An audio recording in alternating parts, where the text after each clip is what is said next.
just have to flood a country's public square with enough raw sewage. You just have to raise enough questions, spread enough dirt,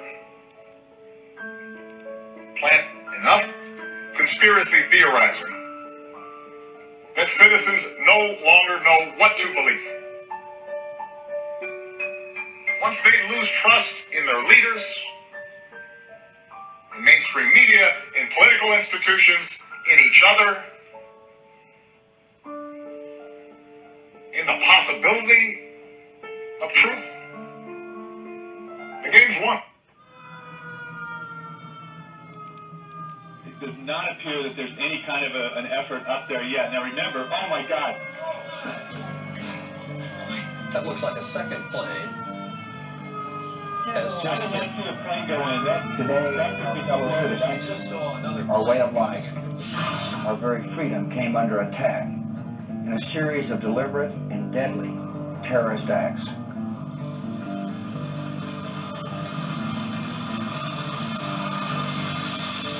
I can hear you, the rest of the world hears you, and the people who knock these buildings down will hear all of it.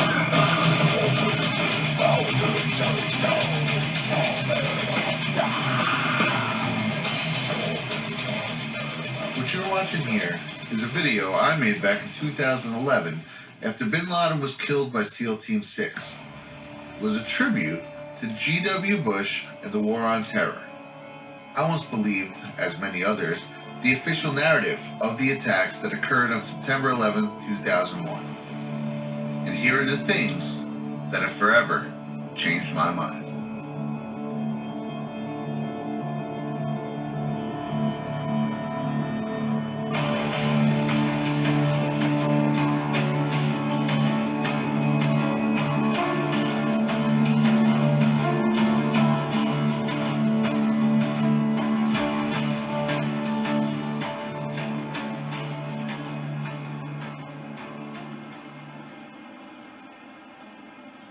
May 28, 2001, the World Trade Center, encapsulated here in a rare glimpse into one of its final days. For in just 3.5 months, this site will be renamed Ground Zero, and the world will forever be changed. But in just a few days, NORAD will run a full-on terrorist simulation. This simulation will be conducted with naval ships, members of the Air Force, and will feature a fictitious attack orchestrated by none other than Osama bin Laden, using drone plane technology and cruise missiles. A haunting near run-through of the attacks that would occur just 3 months later. Which begs the question, how many people do you think know that just 3 months prior to 9/11 they war-gamed an Osama bin Laden terror attack with planes? I would imagine not many. But to properly tell this story of unbelievable coincidences known as 9/11, we need to go back even further. USA Today reports that in the 2 years before the attacks on September the 11th, NORAD conducted exercises using hijacked airliners as weapons. And one target was the World Trade Center. Here's ABC's Brian Ross. President Bush has said again and again that no one could have imagined what Osama bin Laden ordered for September 11th. We knew he hated us. But there was nobody in our government, at least, and I don't think the prior government, that could envision flying airplanes into buildings on such a massive scale. But that turns out not to be true. U.S. military planners did envision and practice those very scenarios. As reported by USA Today, the North American Aerospace Defense Command, NORAD, conducted exercises with fighter jets, simulating hijacked planes flown into the World Trade Center in the 2 years before the attacks. Pentagon planners also envisioned the attack on the Pentagon 5 months before it happened. According to this April 2001 Pentagon email, Air Force officials wanted a war game, having a terrorist group hijack a commercial airline and fly it into the Pentagon. The email was obtained by the nonprofit group Project for Government Oversight.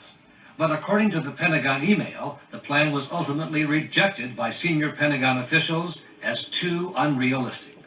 Still to come are questions, big questions, about NORAD's response on the day of the attack. Why, despite all the exercises and the planning, Peter, jet fighters were not in place anywhere near New York or Washington. Quite an amazing story. Many thanks, Brian. Well, that is quite amazing. It's also quite amazing that it took until 2004 for this little piece of information to poke its head out.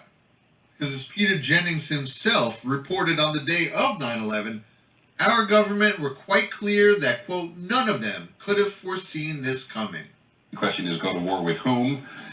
Because from the FBI, from the CIA, from the Pentagon today, no warning of this whatsoever, no knowledge of who's involved, no clues yet as to who's involved that we have heard about in any respect today.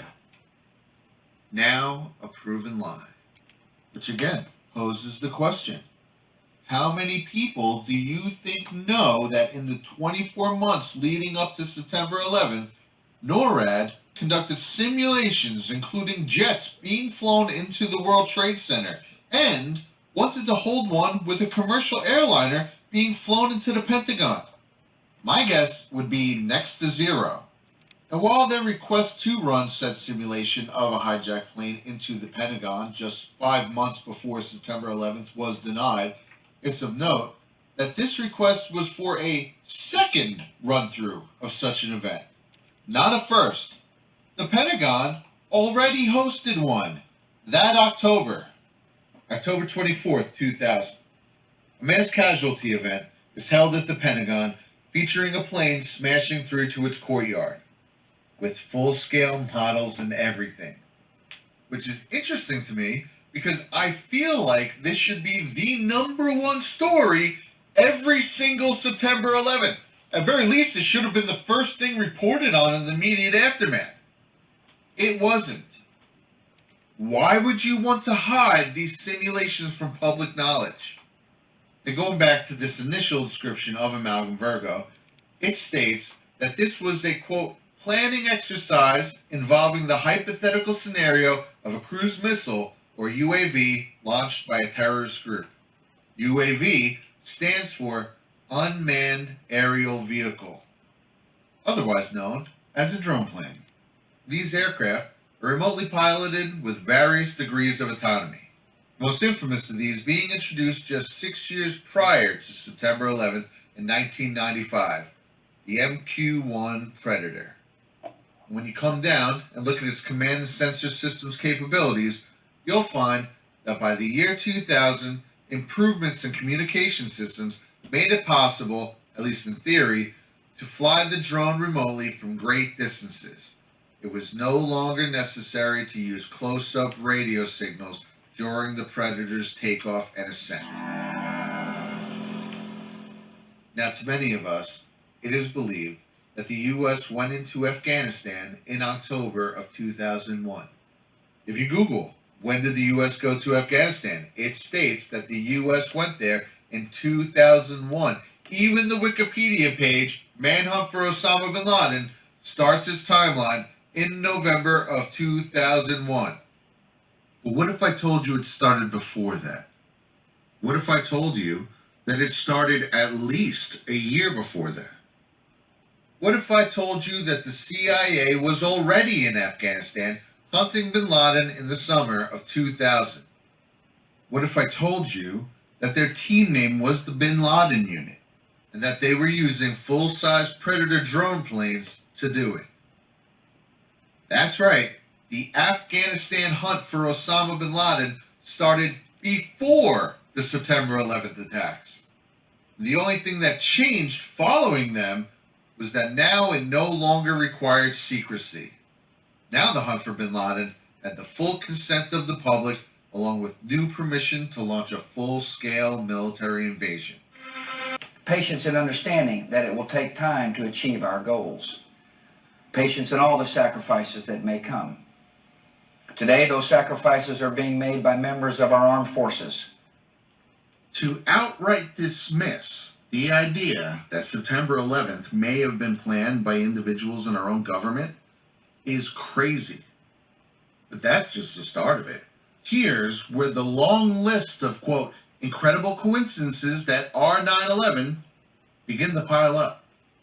For instance, what if I told you that former Secretary of State James Baker and former Deputy Director of the CIA Frank Carlucci spent the morning of September 11th at a conference with none other than Osama bin Laden's brother, Shafiq bin Laden, with George Bush Sr. also being there, among all three, just the day before. The event? An investors conference for the Carlyle Group, an investment firm that just so happened to be at the time one of the U.S. military's largest vendors. Carlyle Group achieved this status by owning Lear Sigler Services, a leading contractor in aircraft logistics support, maintenance, pilot training, and ground support. They also owned United Defense Inc., which manufactured combat vehicles, artillery, naval guns, missile launchers, and precision munitions. Both of these companies went on to receive billions in Pentagon contracts in the aftermath of 9/11. Carlyle Group was more specifically a private equity firm, which in layman's terms means that they buy fledgling companies, restore them over the course of 5 to 10 years, and then sell them for a profit. Basically like flipping houses, but with million-dollar corporations. Carlyle were essentially put on the map when they brokered a deal for Prince Alawid bin Talal to buy $590 million of Citicorp in 1991. But what made things really take off for them was in 1993 when none other than George Soros invested $100 million in their Carlyle Partners II fund. With Soros' endorsement, the floodgates opened, and by September of 1996, Carlyle Partners II fund had shot past their initial goal of $500 million to $1.3 billion. They immediately sunk this cash into defense, aerospace, and security companies. This investment would pay off massively in the wake of the September 11th attacks and become their most successful venture ever. This could not have been more of a conflict of interest. For starters, Carlyle chairman Frank Carlucci was Donald Rumsfeld's college roommate. Secretary of State Colin Powell was a Carlyle advisor who considered Carlucci to be a mentor, and even President Bush was a former Carlyle employee. With his father Bush Sr. and the bin Laden family both being actively involved with Carlyle at the time of September 11th. Bush, Baker, and Carlucci had even flown overseas to visit the bin Laden's family headquarters in the years leading up to 9/11. How is this not talked about? How is Bush Sr. and bin Laden's brother being together on the eve of September 11th at a conference for an investment company that made a mass fortune because of September 11th, not a main talking point of September 11th? You just have to flood a country's public square with enough raw sewage. You just have to raise enough questions, spread enough dirt, plant enough conspiracy theorizing that citizens no longer know what to believe. Once they lose trust in their leaders, in mainstream media, in political institutions, in each other, in the possibility of truth, the game's won.